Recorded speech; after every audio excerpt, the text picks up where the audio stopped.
friends, welcome to our YouTube channel. இன்னைக்கான topic tuple as written value. So without further delay, let's get into the video. இன்னைக்கான video ரொம்பவே ஷார்ட்டா இருக்க போகுது. So குவிக்கா understand பண்ணிக்கலாம் வாங்க. First, tupleோட ஜெனரலான யூஸே ஃபங்க்ஷன்ல மல்டிபிள் வேல்யூஸை ரிட்டர்ன் பண்ணும்.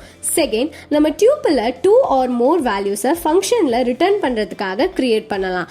தேர்ட், ஒரு ஃபங்க்ஷனால ஒரு வேல்யூவை தான் ரிட்டர்ன் பண்ண முடியும். ஆனால் அதுவே டியூபிள் வேல்யூவாக இருந்தால் மல்டிபிள் வேல்யூஸை ரிட்டர்ன் பண்ணும். For example, tuple equals to div mod 8,3ன்னு நான் கிரியேட் பண்ணிக்கிறேன். இதோட அவுட்புட் என்னவா டிஸ்பிளே ஆகும் அப்படின்னா 2,2 அப்படின்னு டிஸ்பிளே ஆகும்.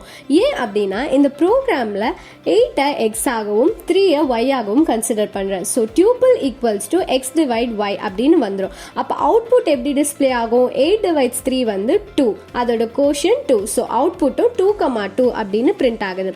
இந்த tuple ரிட்டர்ன் வேல்யூலேயே செகண்ட் எக்ஸாம்பிள் பார்த்துடலாமா? def அப்படின்ற ஃபங்க்ஷன் min and maxையும் டிக்ளேர் பண்ணியிருக்கேன்.